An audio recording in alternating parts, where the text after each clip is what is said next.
चंद्रपुर जिला परिषद ने बाल साहित्य का अनोखा अध्याय लिखा, जहां जिला परिषद ने बाघ कथा को लेकर कहानी बाघों की नामक पुस्तक का प्रकाशन किया।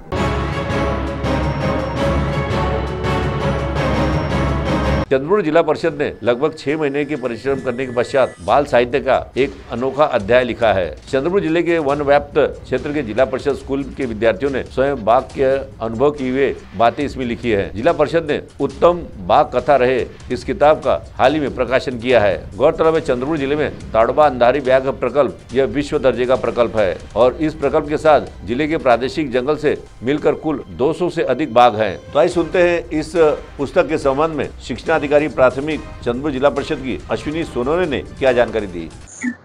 चंद्रपूर जिल्हा हा खरं तर वाघांचा जिल्हा म्हणून प्रसिद्ध आहे। इथे अनेक टुरिस्ट येतात, वाघ बघतात, परंतु इथली मुलं पण शाळेत जाणारी आहेत, बफर झोन मधली आहेत काही, तर ही जे मुलांनी वाघ जो अनुभवलाय तो वेगळा आहे, त्यांच्या मनात वेगळा अनुभव आहे। तर हे कधीही कुठेही गोष्टी स्वरूपात आलं नव्हतं। आमच्या जिल्हा परिषदेचे सीओ विवेक जॉन्सन साहेब यांच्याशी चर्चा करताना असं त्यांच्या डोक्यातून संकल्पना आली की आपण या गोष्टी वाघाच्या असं मुलांचे अनुभव जे आहेत हे लिहून त्यांचं एक पुस्तक प्रकाशित करू। याची सुरुवात खरं तर दिवाळीच्या सुट्ट्यांपासूनच झाली।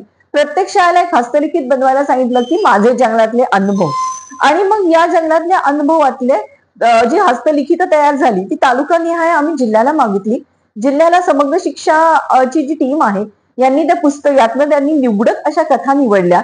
त्या आम्ही टीमनी ज्या निवडलेल्या कथा होत्या त्या अतिशय सुंदर होत्या। मग या कथा जर मुलांनी दिल्या तर त्याला चित्र पण मुलांचीच पाहिजेत। मग मुलांची सुद्धा आम्ही टीम तयार केली, त्यांना या कथा ऐकवल्या आणि चित्र पण मुलांकडूनच तयार करून घेतली। असं हे सुंदर पुस्तक आमचे जिल्हा परिषदेचे सीओ विवेक जॉन्सन सर यांच्या संकल्पनेतून हे तयार झालेलं आहे आणि हे बाल साहित्यातलं एक उत्कृष्ट पुस्तक आहे असं आम्हाला वाटतं, कारण मुलांनी स्वतःचे अनुभव अतिशय निर्मळपणाने आणि त्यांना जे मनात आहे ऍक्च्युअली ते मांडलेले आहे। तर हे पुस्तक अतिशय छान तयार झालेलं आहे। CTV के लिए हमारे प्रतिनिधि वैभव गारकर की रिपोर्ट।